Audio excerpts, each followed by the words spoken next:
Habíamos visto Juega piano por si acaso. selección, Siquiera no. sinapsis, transmisión sináptica. O le dejo acá. Sí. Y esas son un poco las unidades Pues le acostas, pasa un poco. relacionadas con lo que vamos a ver hoy día.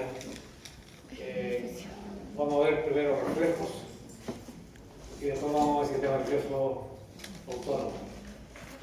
La primera media hora va a ser con reflejos y el resto va a ser con el sistema nervioso autónomo. Y van a ver que empieza ahora a hacer sentido cómo uno entiende el sistema nervioso y su funcionalidad. Los reflejos. ¿Qué es lo que son reflejos? Y reflejo hay una enorme cantidad, diversidad. Estos son reflejos con los que uno nace, reflejos de la nacido. Por ejemplo, está el de marcha automática. Uno sujeta al recién nacido sobre el piso y los piecitos van a tocar el piso y el recién nacido va a tratar de caminar. Y eso dura un par de meses. Búsqueda es la búsqueda para alimentación. Le hace uno cosquillas en un lado de la boca y el recién nacido va a girar la cabeza tratando de encontrar el apreciado alimento. El reflejo puro, uno toma un recién nacido y lo pone sobre la mano y de pronto baja la mano como dejándolo caer, sin hacerlo caer, claramente, porque sí sería abuso si lo dejara caer. Y el recién nacido va a abrir los brazos y va a flexionar la extremidad inferior. Y eso dura un poco y después desaparece. Y hay otro reflejo, ¿cierto? Reflejo de vinilo, cada vez que uno, alguien lo empuja, va a tener un reflejo asociado con el aparato vestibular y se va a recuperar el equilibrio. Me siento mal escribiendo así como cuando me empuja. Otro tipo de reflejos son los reflejos condicionados. Y el reflejo condicionado primero fue descubierto por este científico ruso, fisiólogo ruso, Pavlov. Y él lo que hacía era tocar una campanilla antes de darle alimento al animal y veía que el animal salivaba porque asociaba la campanilla con el alimento. Y después encontró que solamente tocando la campanilla, sin presentar el alimento, el animal también salivaba. Posteriormente cortó los nervios que van a ayudar el sistema gástrico, los nervios simpáticos, y el animal dejó de salivar. Entonces esa respuesta condicionada está asociada con el sistema nervioso, en este caso el sistema nervioso autonómico. Y acá, este puede ser un caso clínico para dimensionar el sistema los reflejos y el sistema nervioso. Un paciente con parálisis refleja recibe golpecitos en el mentón con un martillo de reflejos. Inmediatamente se nota que el músculo macetero se contrae levemente. ¿Cómo se explica la respuesta? Un golpecito. Si el macetero se va a contraer. Ese es un reflejo neuromuscular que denota que el circuito nervioso asociado con la inervación del macetero está intacto. Si no hubiese esa contracción, significaría que hay un rompimiento en algún lado de la comunicación. Bueno, ¿qué es lo que son los reflejos? Son respuestas motoras o automáticas y voluntarias, relativamente estereotipadas, es decir, siempre están ahí, es difícil de modificar. Se pueden definir como actividad sensorial básica e integrativa del sistema nervioso, y la base anatómica es el arco reflejo. Entonces, es una unidad que puede ser muy simple como compleja. Entonces, ahí nosotros vamos a ver las unidades más simples, porque hay reflejos mucho más complejos, ¿no es cierto? Las respuestas condicionadas que tenemos al miedo son reflejos a múltiples niveles, más complejos. Entonces, el arco reflejo tiene al menos 5 regiones de interés. Está la región sensorial,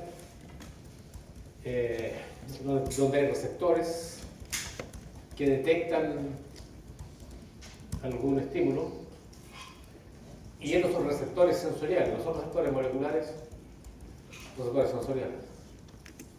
Hay una vía sensorial que está compuesta por la neurona sensorial. Hay un centro de integración, que es la sinapsis, y ustedes siempre recuerden que los centros de integración integran información, y a veces la integran bien y otras veces la integran mal, lamentablemente. Y después está la neurona motora, que envía la información hacia el efector.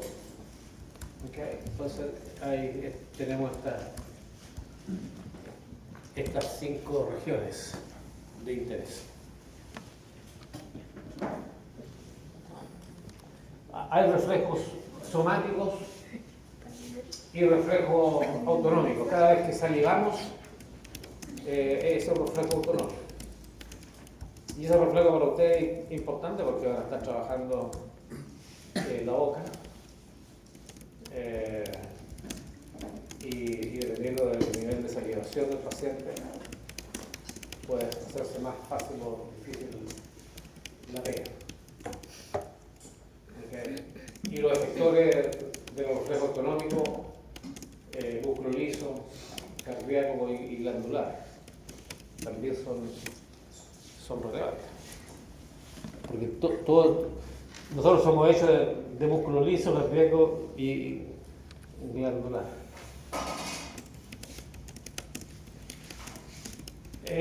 También uno puede diferenciarlo en el número de sinapsis entre la neurona sensorial y la motora.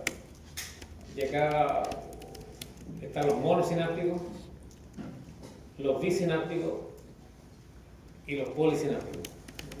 Y vamos a ver uno polisináptico, el de el flexor. Y ese uno es sencillo, pero como les decía anteriormente, hay otros que son mucho más complejos. Okay. Y ahí veamos el primero, el monosináptico, que está representado como reflejo de estiramiento o reflejo miotático. Reflejo miotático directo o estiramiento. Y acá un esquema general de lo que ocurre cuando uno genera un reflejo de estiramiento. Para ustedes, ¿no? La verdad, el golpecito del mentón y la contracción del macétero es un mejor ejemplo, pero este es el que está en todos los libros. Entonces acá con un martillo de percusión se golpea el tendón, y ese golpeo de tendón va a producir un estiramiento del músculo. Eso es lo que hace. Estira el tendón, por lo tanto estira el músculo. Y se van a activar neuronas sensoriales, y vamos a verlo en la próxima. Va a viajar hacia la médula espinal, y en la médula espinal hay una sinapsis que está en rojo. Esta neurona está en rojo, y esa neurona es una alfa motoneurona, y y esa alfa-motoneurona va a producir la contracción del músculo. Entonces el músculo se va a contraer.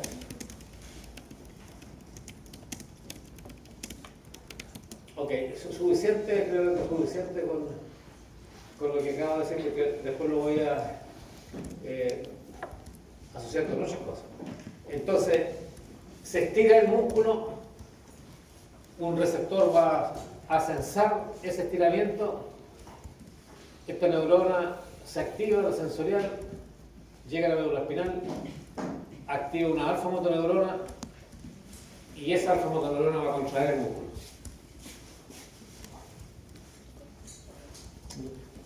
Veamos el sensor o el receptor que está en el músculo. Nosotros habíamos visto anteriormente en la clase de músculo, hablamos de las neuronas extrafusales, perdón, de las células musculares extrafusales. Extrafusales están fuera del uso muscular. Este es el uso muscular. ¿Sí? Y ustedes ahora ven, esta es la fibra extrafusal, la que vimos en la clase pasada, y dentro del músculo,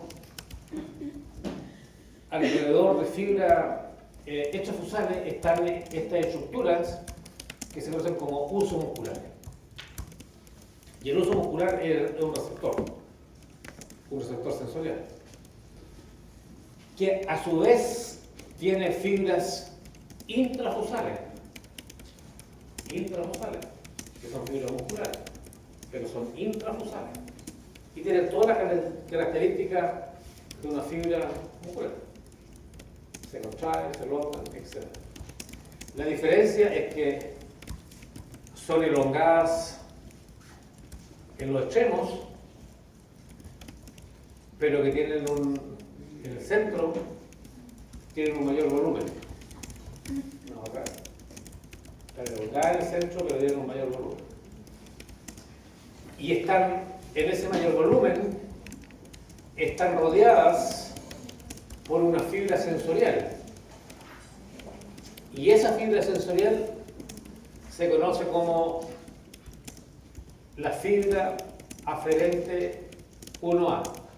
Fibra aferente 1A o aferente primaria. Hay otra fibra que está aferente también, que está en la sección elongada, que se conoce como la fibra aferente del grupo 2 o secundaria. Son esa es la secundaria y esta sería la primaria o 1A. Estos son el uso muscular. Y hay otra fibra, pero esta es una fibra motora. Las dos que hagamos son fibras sensoriales. Hay otra fibra. Y la otra fibra, que no se me pierda, es la que está acá. Esta se conoce como la fibra gamma motoneurona o neurona motora gamma. Y esa es una fibra motora. ¿Okay? O sea, que ese motor Cuando se contrae, o cuando se activa, perdón, no se contrae la fibra, contrae a las fibras intrafusales. Ok, ¿cómo funciona esto? Cuando uno elonga el músculo, cuando el músculo se elonga, se va a estirar la fibra intrafusal. Y la parte que está en el centro también se va a elongar. Porque es lógico, es todo un continuo. Cuando se elonga la parte central, es detectada por la fibra 1A y la fibra 1A ahora va a disparar potenciales de acción, que está reflejado acá, ¿ves? Acá el músculo no está elongado, se empieza a elongar, ¿no es cierto? Esta longitud se empieza a elongar y ustedes ven que los potenciales de acción que salen del uso muscular, este es el uso muscular, aumenta. Cada vez que el músculo se elonga, se produce un estiramiento de la fibra intrafusal, y al producirse un estiramiento de la fibra intrafusal, se estira la fibra 1A. Esa es la más importante. La otra es importante, pero no tanto, como lo vemos, porque eso va a producir ahora que la contracción muscular de las fibras extrafusales ocurra. Por el reflejo que acabamos de ver. Porque la fibra 1A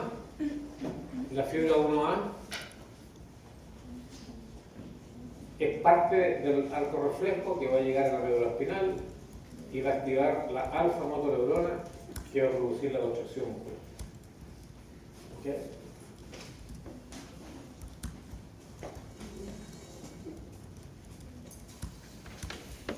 Miren la otra cosa que ocurre que es importante. Si yo activo la gamma motoneurona, se va a contraer el extremo de la fibra intrafusal. Se va a contraer el extremo de la fibra fusal. Y la pregunta es para ustedes: ¿qué va a ocurrir con la fibra 1A? Si se contraen los extremos de las fibras intrafusales, ¿qué pasa con la fibra 1A? ¿Ah? ¿Es seguro que nada?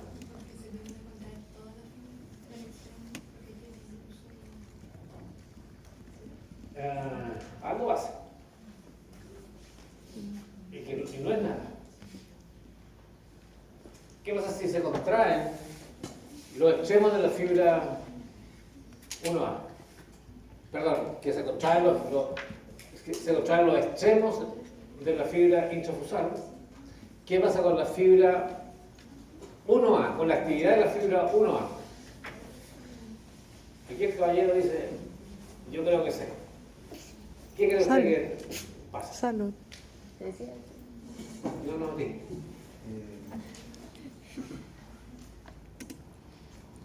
No, me cago en la puta. ¿Se sobreexcita?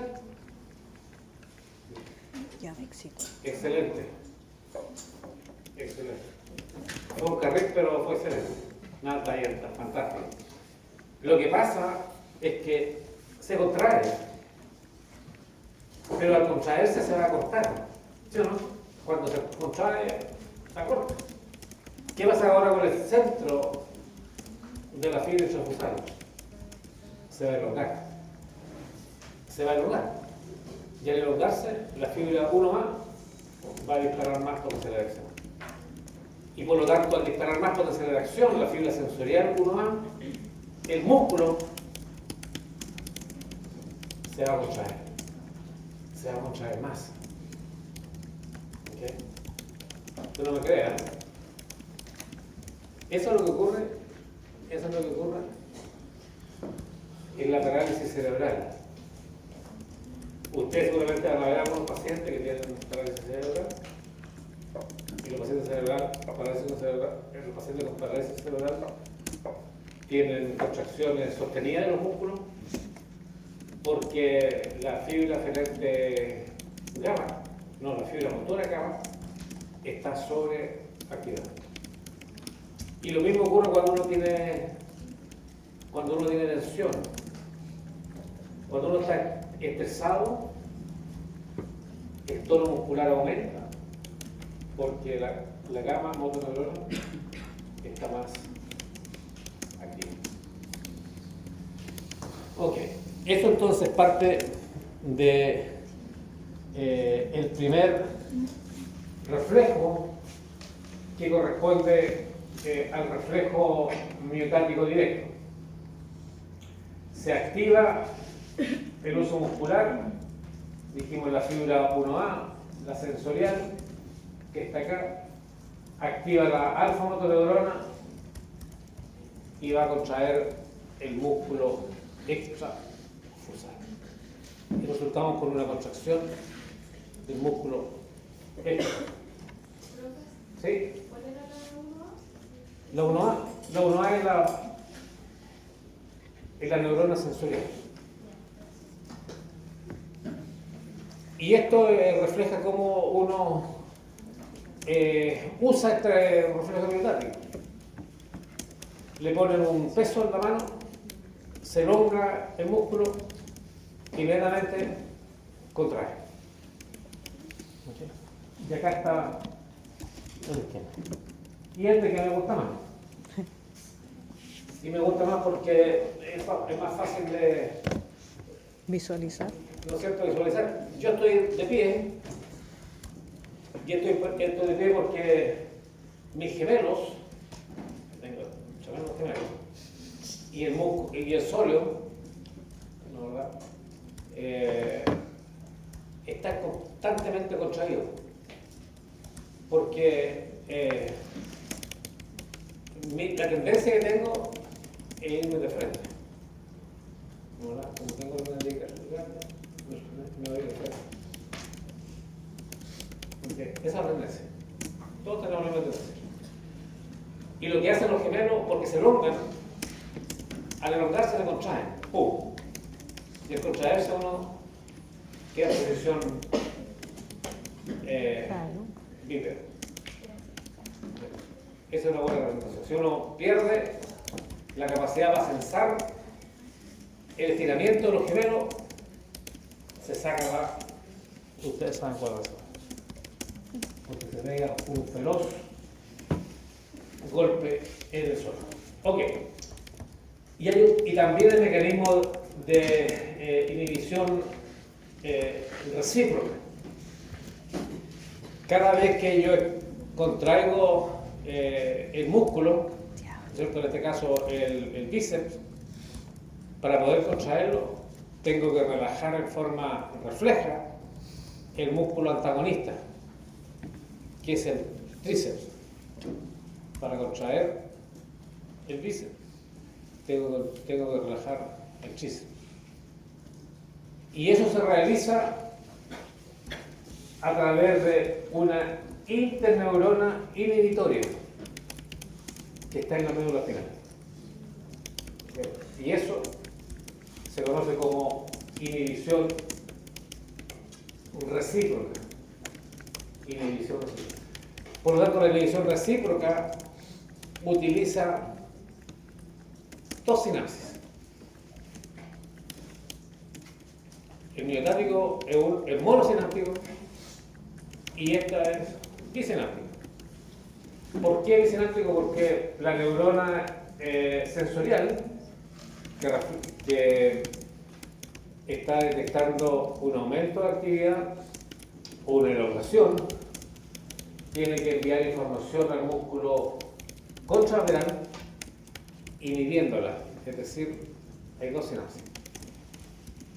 Esto sería bisináptico. El reflejo miotático inverso ahora involucra una relajación, no una contracción, una relajación. Y ocurre cuando otro órgano sensorial, en este caso el órgano tendinoso de Golgi, que está en los tendones, se activa. Y el órgano tendinoso de Golgi se activa cuando hay un exceso de contracción muscular, cuando hay una alta tensión. Todos sabemos que si tenemos una alta tensión muscular, el músculo va a poder tolerar esa tensión o se va a dañar, se va a tener un desgarro. Por lo tanto, este órgano tendinoso es un factor protector a la contracción muscular extensa. Entonces, aquí está el órgano tendinoso, y el órgano tendinoso tiene una fibra que se conoce de fibra sensorial 1B. Llega a la médula espinal y esta fibra 1B, que está verdecito claro, aquí está, lo que va a hacer, va a activar una interneurona inhibitoria. Una interneurona inhibitoria que a su vez conecta con la alfa motoneurona del mismo músculo. Y esa interneurona inhibitoria lo que hace es inhibe la alfa motoneurona produciendo una disminución de la contracción muscular. Y así salvamos nosotros nuestro preciado músculo de descanso. Y esta sería también una sinapsis un reflejo bisináptico.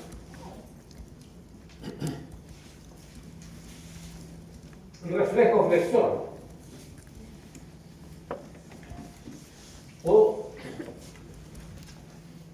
de retiramiento o de evitación o reflejo extensor cruzado. ¿De dónde sacan estas fotos? Este es un reflejo mucho más complejo, es polisináptico, como ustedes lo ven. ¿Y cómo funciona? Funciona en base a un estímulo doloroso.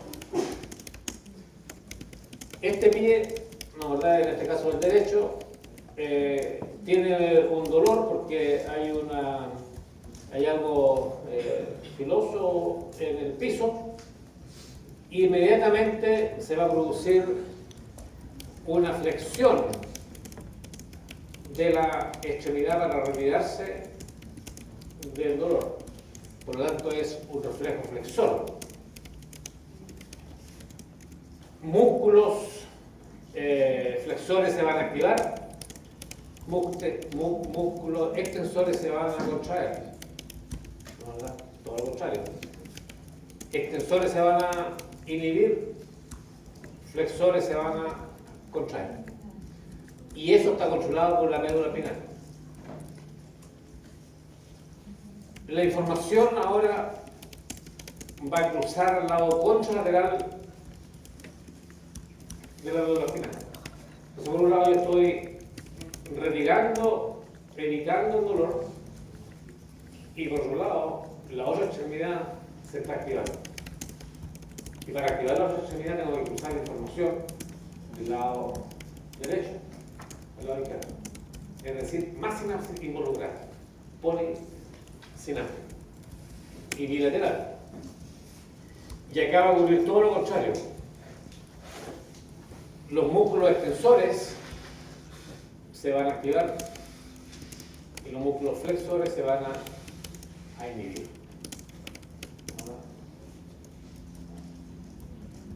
Para completar la sensación o la acción de escape, porque si me estoy quemando, no, ¿verdad? O me estoy pinchando, lo que voy a hacer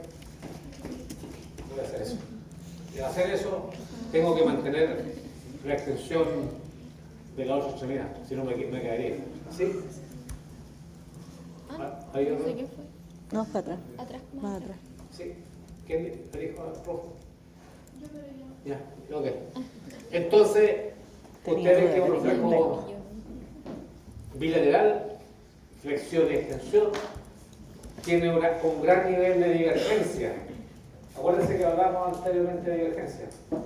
Un reflejo de este tipo es altamente divergente. Activa múltiples regiones del sistema nervioso, es múltiple sináptico, y tiene diferentes niveles de activación. Okay. Y ahí ustedes ven un reflejo mucho más complejo.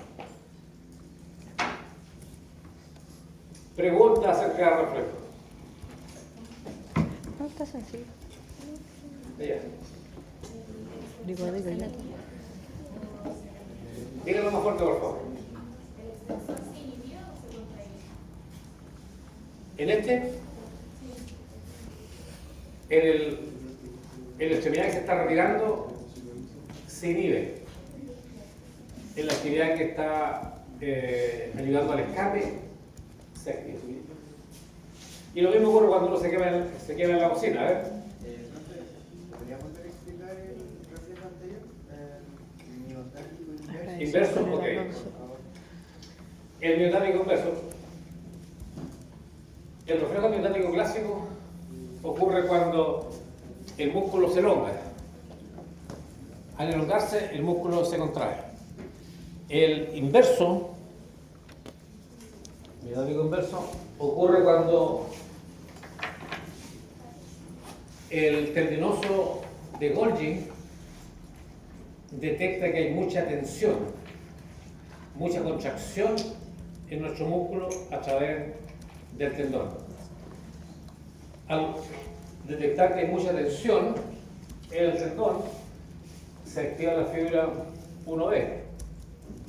Y la fibra 1B llega hasta la médula espinal y va a tener una sinapsis a través de una interneurona inhibitoria con la alfa motoneurona que inerva al mismo músculo. Aquí estamos. Esa es una interneurona inhibitoria, glicinérgica, libera glicina. Y al activarse esa interneurona inhibitoria, va a inhibir a la alfa motoneurona del mismo músculo. ¿Cuál va a ser el resultado?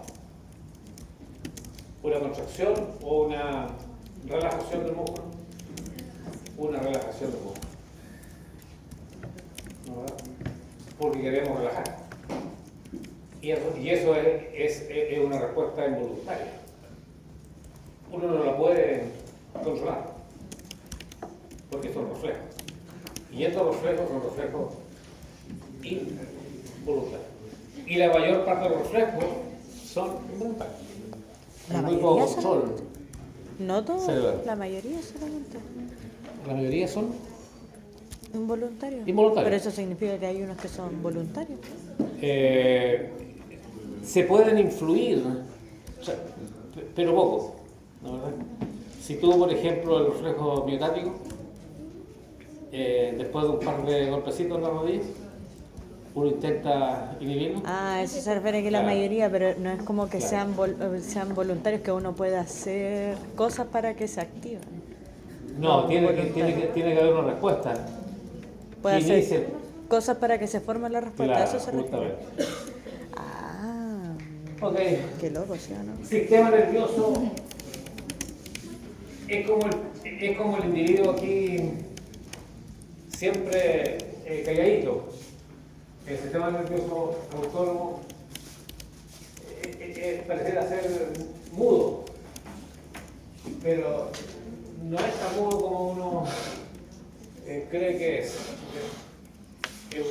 Y cuando empieza a hablar, suceden cosas bien importantes. Claro. Esta es una historia que la contaba un profesor, que era un inglés, ¿Qué hizo usted? David Boyne, ese era el nombre del profe.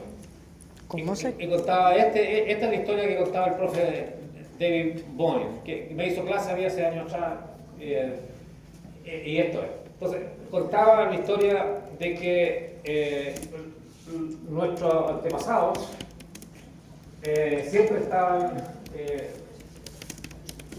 viviendo un estado de estrés. Okay. Y acá hay una familia, acá está el jefe de hogar, acá hay un abuelo, y acá está la esposa seguramente, y acá está un niño chico. Puro chango. Es otra familia. Pero eso somos nosotros, Martín. Y ellos están experimentando una sensación, algo están experimentando. ¿Algo me puedo ayudar? ¿Qué es lo que están experimentando ellos? Miedo. Hambre. ¿Ah? Miedo. Miedo. Miedo. Miedo. Están experimentando miedo. Están Alerta. experimentando una sensación de miedo y eso los mantiene en estrés, bajo una respuesta homeostática del estrés. El estrés es homeostático. Y están preparados porque puede ser que es un animal que está avanzando hacia su cuerpo, su cadena, O puede ser un grupo Buena, de ¿viste? gente que no es muy amigable y quieren quitarle la comida, no, ¿verdad? Porque eso ha sido la historia de todo el mundo. La historia del mundo ha sido, tú tenés mejor comida, yo te voy a quitar. Así que guarda ese sándwich pronto. ¿Ok? Entonces, creo que eso ha sido la historia. El sistema nervioso simpático está siendo activado en este momento. El simpático. Supongamos que toda la situación se superó. Al superarse, viene un proceso de relajación. Y el proceso de relajación ahora está dominado fundamentalmente por el sistema parasimpático.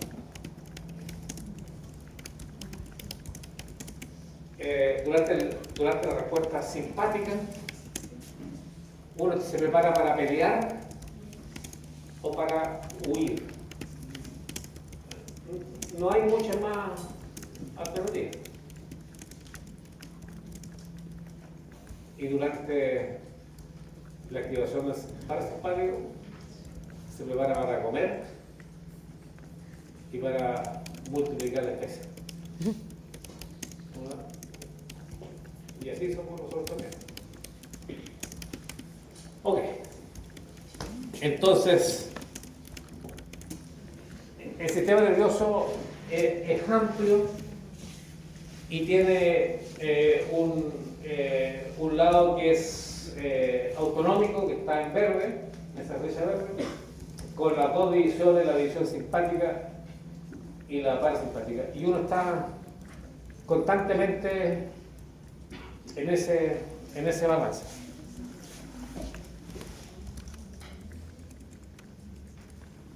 Okay. Entonces, el sistema autonómico, una de las propiedades que tiene es que a través del sistema simpático se prepara para huir o luchar. Y para poder huir y luchar, necesitamos dilatar la pupila, porque con más dilatación de pupila capto más luz, y al captar más luz voy a poder ver mejor a mi adversario, y eso es parte de la respuesta. Voy a inhibir la salivación.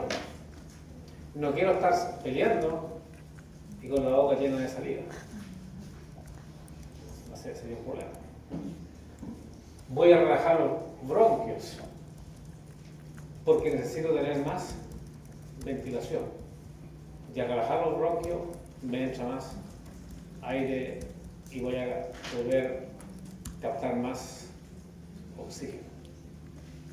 Voy a acelerar el pulso cardíaco porque los músculos están contraídos, necesito tener más sangre en los músculos y más sangre en el cerebro. ¿Okay? Voy a generar liberación de glucosa desde el hígado porque necesito tener glucosa para los músculos. Voy a inhibir la actividad digestiva porque no quiero ir al número 2 cuando estoy peleando. Sería Siempre va a pasar. una mala idea. Si en momentos de Voy estrés a me dan ganas de cagar. relajar la vejiga porque tampoco quiero orinar. O sea, Cuando estoy peleando. O sea, si relaja la vejiga, como que más que evitar que se orine, es como ¿Qué se va a orinar? que se va a miar encima. Ya, justamente. Y finalmente vamos a escuchar el Sí, tócate el ano. No queremos tener mucha actividad digestiva. Pasó la marea, ¿no es cierto? Esta es la marea y nos vamos a ir al otro lado. Si contraemos la pupila, vamos a tener menos luz en el ojo y nos vamos a empezar a relajar. Porque la película se empieza a disminuir. Empezamos a relajar. Y así sucesivamente. Vamos a ir al baño, vamos a ir a hacer pipí, O sea, ya te vamos a hiciste estimular la actividad digestiva, etcétera, etcétera. Porque ahora tenemos que gastar energía para poder recuperar los estados metabólicos que consumimos cuando íbamos huyendo, ¿no, verdad? Y nosotros aquí estábamos peleando, porque yo me quedo a pelear, yo no voy. O sea, contra un oso. A un oso le dicen el domador de osos. Ah. En Japón domo osos, profe. No, es que parece que no hay forma de escapar de un oso, los osos son rápidos. No, es como, de los casos son como de 100, 4 con cueva escapan. Claro. Algo así era. Es que los osos son muy rápidos. Entonces, si uno arranca, el oso en un par de pasos O más. lo agarra y se lo toma el mismo. ¿Sabéis que lo más gracioso es que los osos no comen humanos? Entonces, ese tema nervioso Te matan, autónomo Quedan como es algo que es por el centro del relevante. teléfono. Miren la carta de posibilidad, la incorporé hace poco, un par de años atrás, porque alteraciones del sistema nervioso autónomo causan problemas con la presión arterial. Y la presión arterial nos mata, ¿ok? Si no nos cuidamos. A mí me pasa el penúltimo. Problemas respiratorios, Me pasa el penúltimo. problemas cardíacos, ¿A ti también? en los hombres causa disfunción eréctil y hoy día en la sociedad estrés y ansiedad También me pasa el penúltimo. son problemas mayores Saché del WhatsApp. y que causan un enorme impacto en la sociedad y en los sistemas públicos de salud. El caso clínico 3, un paciente se atiende por 30 minutos de su consulta. Cuando Dice que se tiene para el estrés, pero yo centro veo clínico, bien. reportó sentirse mareado, con debilidad y confuso. ¿Cómo explica este cuadro basado en la función del sistema nervioso autónomo? Lo que ocurrió es que hubo una respuesta de hipotensión ortostática. El paciente está en una posición horizontal, la mayor parte de la sangre se va a las extremidades inferiores. Se para, todavía con la sangre en las extremidades inferiores, baja la presión en los órganos de sensores de presión arterial a nivel de las arterias carotídeas, y eso va a producir una respuesta donde el individuo tiene que sentarse de nuevo para poder recuperar la presión normal. Y eso se vive. Ustedes le van a decir a los pacientes, párense con cuidadito, háganlo lento, porque no quiere que el paciente tenga una respuesta espontánea y se caiga al suelo porque cayó en un estado de inconsciencia. A mi abuela le pasa eso.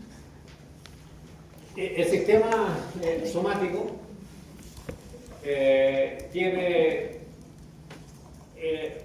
varias vías o varias formas de comunicarse con los efectores. El somático que vimos anteriormente tiene una neurona y tiene una fibra muscular. El sistema nervioso autónomo tiene neuronas presinápticas, hay un ganglio, no, ¿verdad? Hay un ganglio y posteriormente neuronas poganglionares. Entonces tienen neuronas preganglionares o presinápticas y tienen neuronas poganglionares o postsinápticas. Y aquí hay una sinapsis, ¿no?, en el ganglio. Y dependiendo si es sistema nervioso simpático o parasimpático, van a haber diferentes neurotransmisores y finalmente van a llegar a los tejidos blancos. Y ya vimos los tejidos blancos, los más relevantes para ustedes: glándulas salivales, músculo cardíacos, bronquios, eso es lo más raro.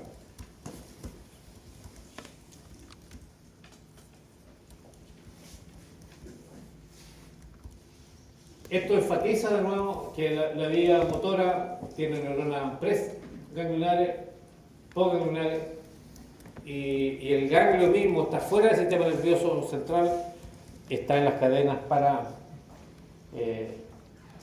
paravertebrales. Veamos algunos detalles de los sistemas simpáticos y parasimpático. Lo que está en verde, verde claro, que corresponde a la rama torácico-lumbar.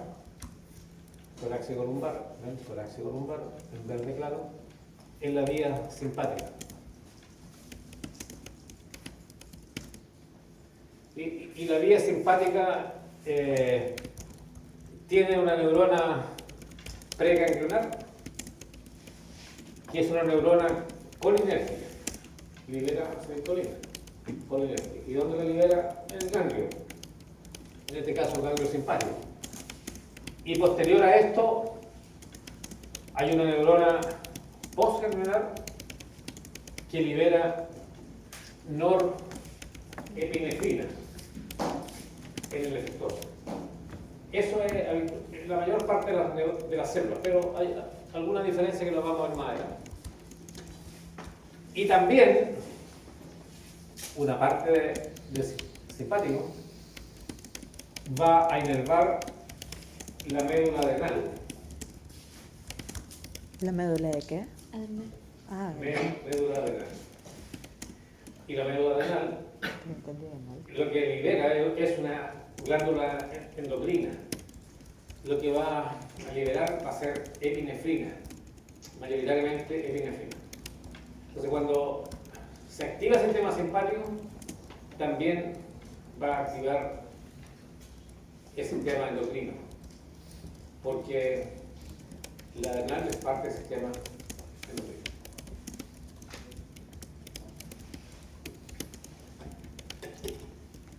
El sistema parasimpático tiene ramas craneal y ramas sacrales,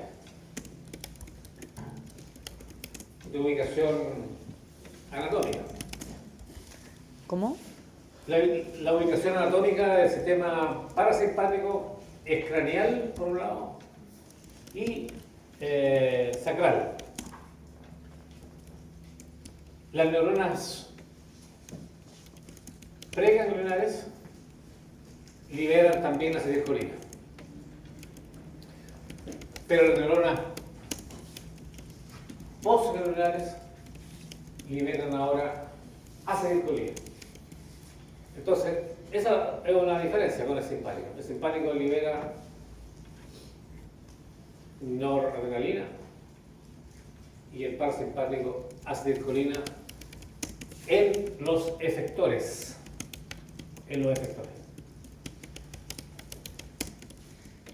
¿Qué es lo que liberan ambos en el ganglio? Acetilcolina, ¿no? La diferencia está en los efectores. Y eso da un grado de diferenciación en relación a los efectos que estuvimos viendo anteriormente. Y usted en esta diapositiva ven la gran extensión que tiene la rama simpática, que es torácico-lumbar, que es capaz de inervar desde el ojo hasta los órganos sexuales, tanto internos como externos.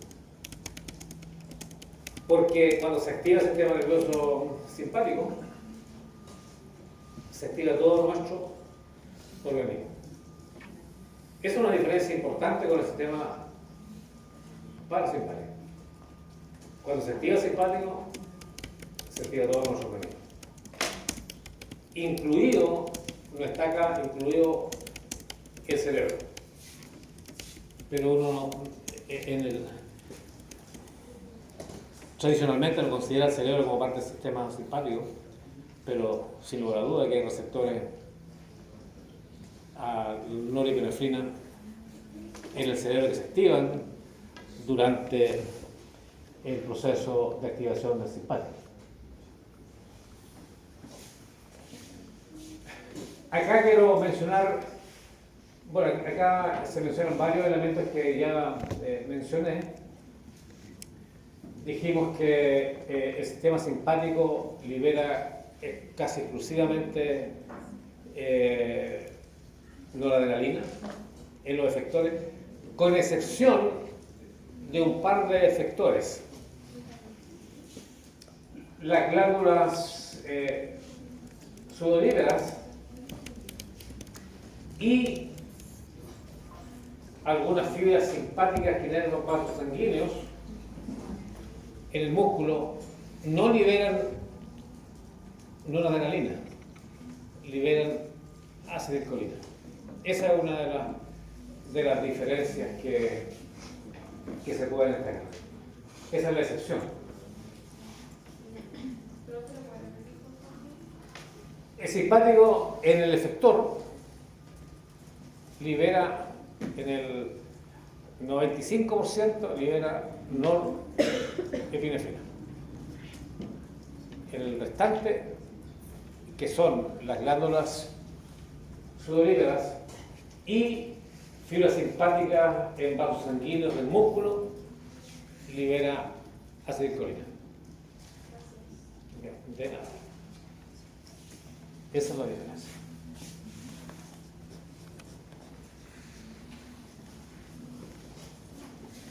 Entonces, Profesor, ¿era norepinefrina o noradrenalina? es lo mismo. Ah, ya. La norepinefrina es lo mismo que la noradrenalina. ¿Dónde está la diferencia? La diferencia está que los investigadores de Inglaterra la llaman de una forma y los investigadores de Estados Unidos lo llaman de otra forma. Pero Gringo y el británico. componente químico es el mismo. Pinche puto. Entonces, el sistema simpático, para enfatizar un elemento, por ejemplo, el sistema simpático inhibe la salivación, a lo que le importa a usted, y el parasimpático estimula la salivación. Entonces, ahora eso está relacionado con el experimento que hacía Pavlov. La salivación del perro aumentaba, es decir, estaba aumentando la respuesta parasimpática. Otro elemento que también lo puedo destacar acá es que el simpático aumenta la contracción muscular y el parasimpático disminuye la contracción del corazón. Entonces son fenómenos antagonistas. La diferencia entre el simpático y el parasimpático es cuando se activa el simpático, se activa todo el organismo. Cuando se activa el parasimpático, se activan algunas secciones del sistema parasimpático o del organismo. Es una diferencia.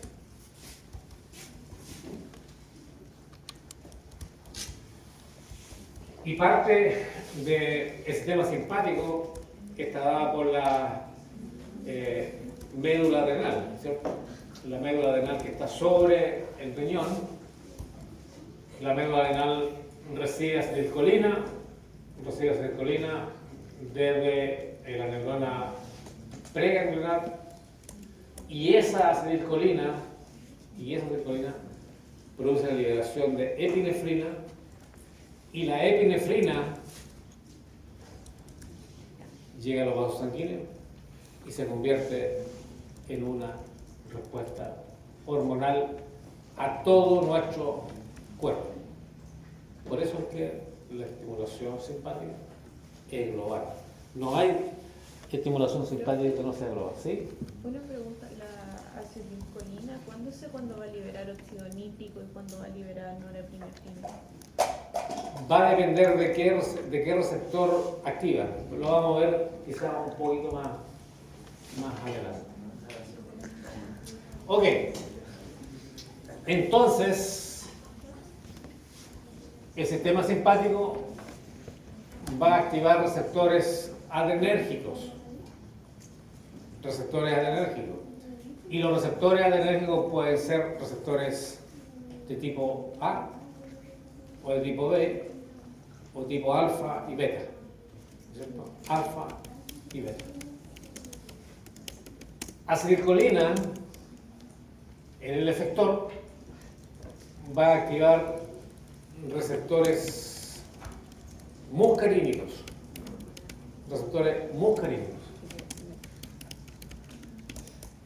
La acetilcolina en el ganglio va a activar receptores nicotínicos.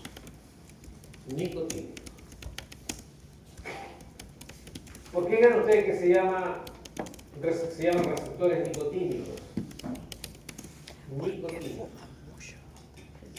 ¿De dónde le asocia la palabra nicotina? Del cigarro, la verdad. ¿Y de qué hecho está el cigarro? ¿De qué hecho? ¿Qué componente tiene el cigarro? De mierda. Tabaco. El tabaco tiene un alcaloide que se conoce como nicotina. Okay. Y la nicotina activa este receptor nicotínico. Y al activarse el receptor nicotínico, activa el ganglio simpático o parasimpático. Ese receptor es distinto al muscarínico, en el sentido que el nicotínico es un receptor asociado con iones, el nicotínico. El muscarínico está asociado con segundos mensajeros, que es un receptor metabotrópico.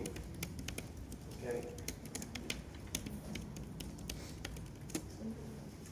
Entonces hay mucha riqueza en relación a qué receptores considerar, porque finalmente los efectos que vamos a tener de la activación del simpático o del parasimpático va a depender de los receptores que están siendo activados. Los que fuman, a ver, acá me imagino que hay pocos fumadores, pero los que fuman, las personas que fuman, uno de los efectos que tiene la nicotina es que activa el sistema ganglionar. Si activa el sistema simpático, no, ¿verdad? Van a estar más despiertos. Esa es una de las maravillas de fumar. Y si activa estos receptores, ¿no, verdad? Va a tener un aumento en toda la digestión. Y habitualmente la gente almuerza y se fuma un cigarrito, ¿no, verdad? Y rápidamente después de fumarse un cigarrito se van derecho al baño. ¿Por qué? Porque se activa el sistema parasimpático. Y el parasimpático está asociado con la motilidad intestinal. Es por eso que en la antigüedad los beisbolistas masticaban tabaco para poder relajarse en los partidos. Justamente. Para cagarse. Ahora que la nicotina es adictiva, es uno de los compuestos adictivos mayores que hay en el mundo actualmente. ¿Ok? Entonces, los receptores adrenérgicos son varios. Pueden ser receptores alfa 1, alfa 2, beta 1, 2 y 3. Y dependiendo del tipo de receptores, van a haber respuestas de un tipo o de otro. ¿Okay? Y vamos a tratar de revisar algunos de ellos. Estos son los receptores alfa 1.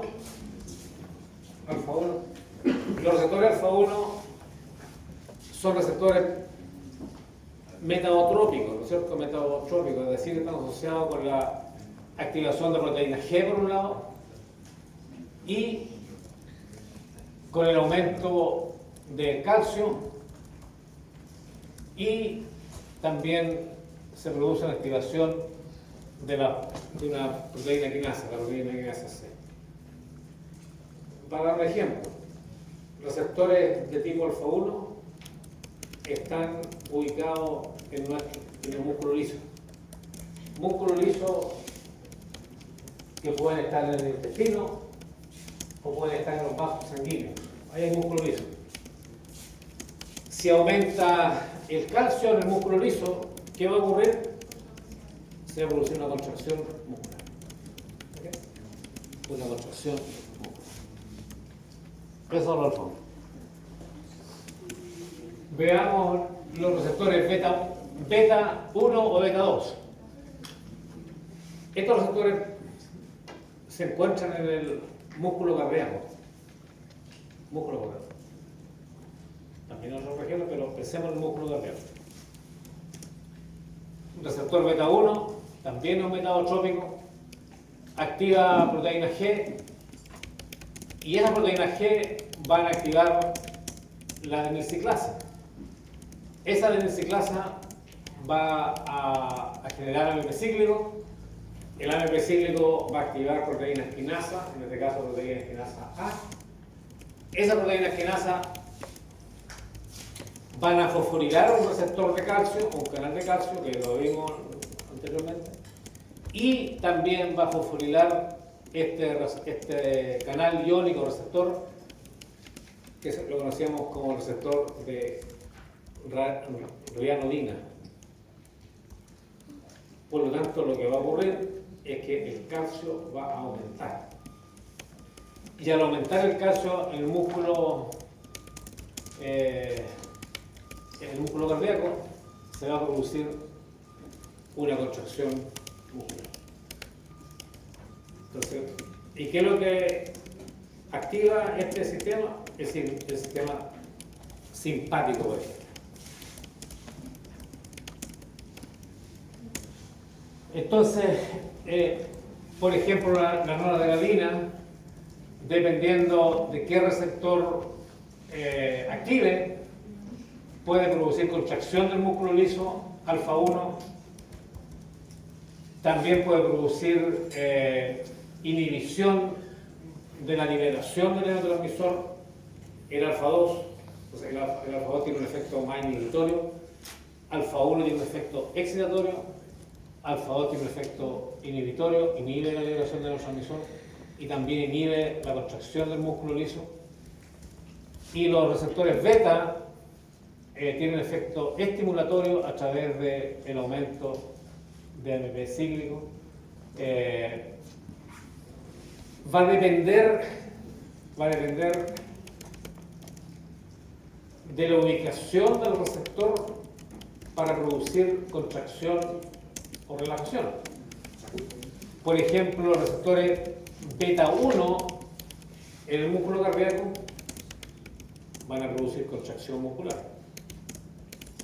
Los receptores beta 2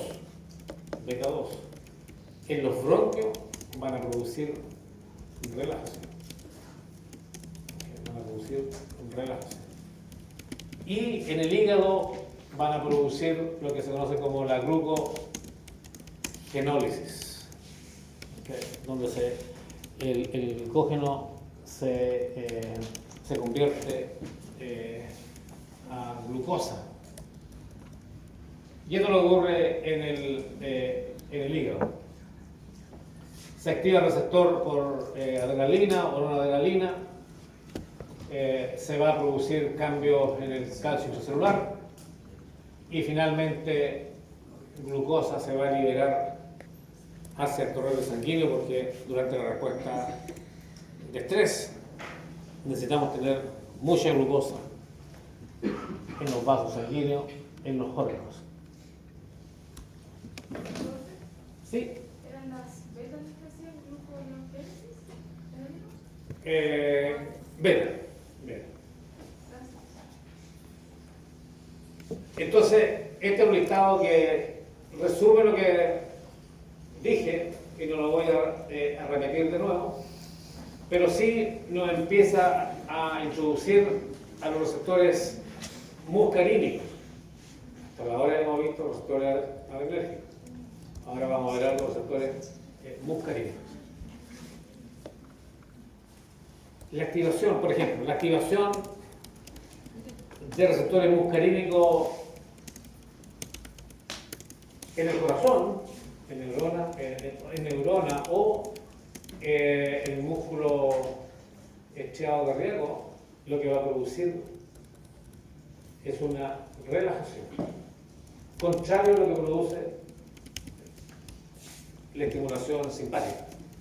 Y hay diferentes tipos de receptores, del M1 al M5, del M1 al M5, con diferentes distribuciones. ¿Ves?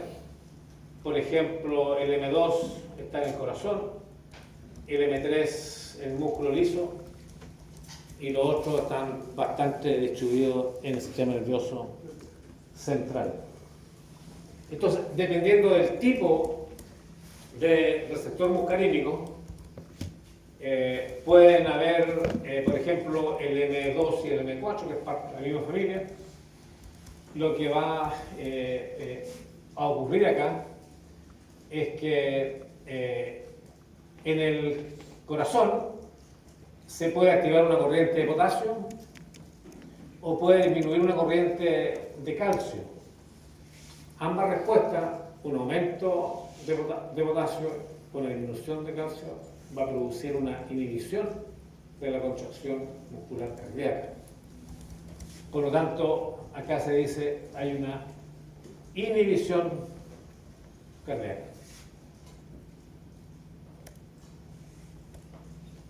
Mientras que los M1, M3 y M5 están asociados a otro tipo de proteínas G, las que pueden aumentar calcio o pueden aumentar metabolitos de fosfolípidos como el DAC, y acá va a depender mucho si hay un receptor del tipo M1 o M3, por ejemplo, para producir inhibiciones o estimulación.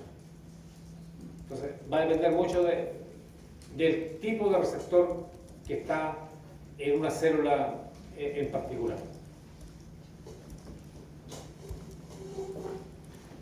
Pero habitualmente estarían asociados a inhibiciones comparado con el sistema simpático. Esta es una organización más global acerca de los efectos del sistema simpático y parasimpático sobre diferentes órganos, o diferentes órganos, ¿sí?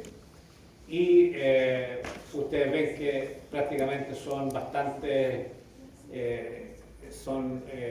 antagonistas. Son antagonistas, y esos son los efectos netos. Esa, creo que la próxima es más interesante. Uno, porque habla del tono y habla también, que es la última diapositiva. Jesucristo. Este es un concepto que no se trabaja mucho, pero que es extremadamente importante. Entonces, hasta la hora yo he dicho que el sistema autonómico tiene dos ramas: la simpática y la parasimpática. Entonces dije que cuando uno está en un estado de alerta, se activa el sistema simpático, y cuando está en un estado de relajación, se activa el sistema parasimpático. Y la pregunta es, ¿qué pasa cuando uno está en un estado basal? No está ni muy relajado, no está ni muy estresado, está en un estado basal. ¿Qué pasa con el sistema autonómico? Y eso es lo que uno habla del tono autonómico, o tono simpático y parasimpático, que es lo mismo que ocurre con los músculos. Cuando uno está relajado, no es que los músculos estén 100% relajados, porque tienen un tono muscular. Y ese tono muscular es fundamental para iniciar el movimiento. Si yo no tuviese tono muscular en los músculos cuando estoy en reposo, no podría iniciar el movimiento. Gracias. Entonces tengo un estado basal de tono muscular. Y lo mismo ocurre con el sistema simpático y parasimpático. Callo. Sí, da igual. Piensen ustedes del sistema simpático y su control sobre el músculo liso que está localizado en los vasos sanguíneos. Músculo liso localizado en los vasos sanguíneos. Piensen ustedes. ¿Cuál es la función de ese músculo liso en vasos sanguíneos? ¿Cuál es la función?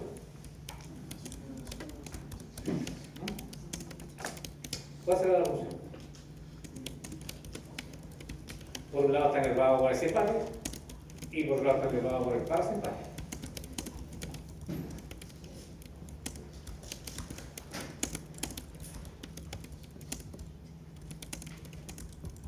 ¿Allá?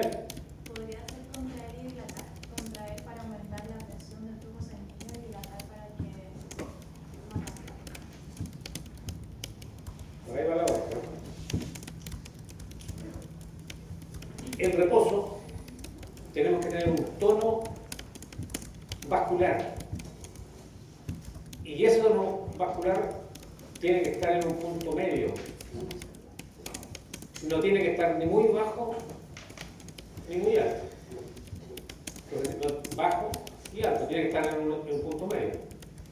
Porque estando en un punto medio, es decir, teniendo una activación en el tono simpático, en reposo, nos permite aumentar la presión, estimulando más el sistema simpático, o disminuir la presión, aumentando la activación del parasimpático. Si estuviéramos en el borde inferior, solamente pudiésemos aumentar, lo que no sería muy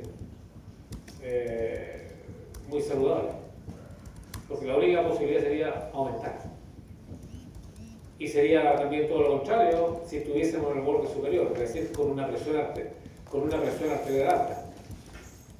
Estaríamos muy complicados, muy enfermos, porque la presión arterial alta complica los órganos y finalmente lo mata. Por lo tanto, esto dice, el tono simpático mantiene a las arteriolas, que son importantes para la presión arterial, conchiñidas en la mitad de su diámetro. En la mitad de su diámetro.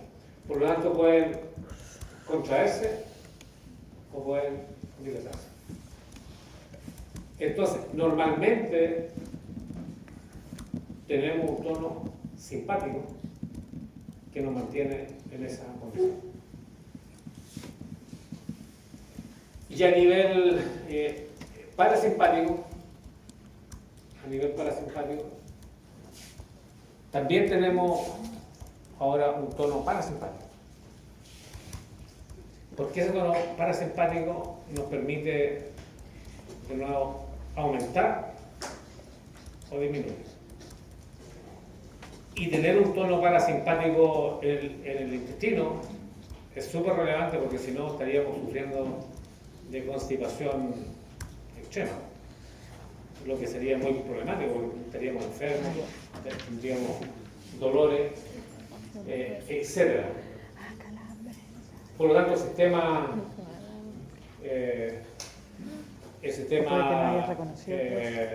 autonómico es bastante sabio y nos permite tener un buen pasar en general, y nos permite también tener capacidad para regulación homeostática, porque tenemos que ser capaces de tener regulación homeostática.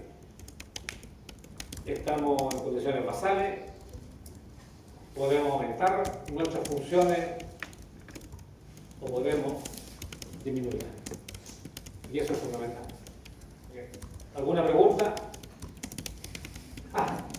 Yo tengo preguntas. Entonces, estamos acercándonos al 5 de abril. Yo imagino que todos los grupos ya están establecidos y corriendo, lo que está fantástico. Tuvimos algunos grupos que empezaron más lentos, pero creo que están todos inscritos, así que estamos impecables con eso. El 3 de mayo hay una entrega de informe. Es un informe preliminar.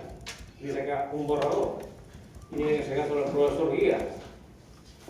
Tiene que incluir un resumen ejecutivo con el graphical bar chart. ¿Okay? El 24 de mayo es la entrega final. Así que para recordar algunos hitos que se nos vienen. La próxima semana el seminario involucra músculo, reflejo y sistema nervioso autónomo, así que estaríamos bien con eso. Profe,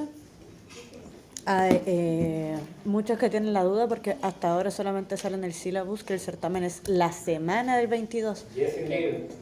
Y están preguntando qué día, porque dice... Dice semana. ¿La semana? ¿Vos qué día? Ya, voy a llegar a eso. Te adelanto. Ok, entonces, esto nos agradece así esa recordatoria. La premonición. Es muy importante. Ok, entonces estaríamos listos con el seminario de la próxima. El 11 del 4 dice acá, repaso de materia para certamen 1. Y el repaso de materia, no sé cómo lo podemos hacer, no sé si necesita un repaso de materia. Sí. No es ser. Yo creo que me dijeron que no. ¿Cómo? ¿Quién Ya, dijo ok. que ¿Quién le dijo tal? no? ¿Quién le dijo esa mentira? La andaban baiteando, profe. Delegada ¿quién es delegado o delegada? Ok. Siempre voy a tener un par de delegados, ¿está ahí solita tú? Más o menos. No, mi vicepresidente hoy día no pudo Ya, venir. pero estás. Ok. Va a ser muy bueno que ustedes me informen a la brevedad posible cuáles serían los tópicos que quieren que haya una revisión. De tal forma yo voy a hablar con mis colegas y ajustar Yo cacho que de todo un poquito. y ajustarnos a verdad la disponibilidad de ellos con el interés de ustedes para que se resuelvan esas dudas. Siempre esto lo mejor es que cuando ustedes ya tienen ideas de lo que de las dudas que tienen, porque si no han revisado la materia se convierte en un repaso sin especificidad. Entonces yo le pediría en forma fehaciente. Mira, con los títulos, uno Que, va preguntando qué le gustaría el repaso. esto va a ser el 11, ¿no es cierto? Es el día 11. Sí, pero denme un poco de rato porque tengo que ver todos Entonces, los tópicos. Sí, puede Pero que- una Juega, cosa así. juega. Y podéis Pero si poner. uno se demora en eso, Tenéis todo. Te ayudo. Sería juego Y hay 11. que poner como que tenga más de una opción. Que me informen de los temas.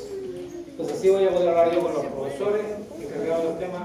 Yo voy a estar presente también acá, pero yo me hago de los míos, ¿no?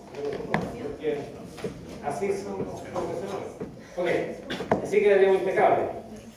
Entonces así justificaríamos también esa actividad para el jueves 11.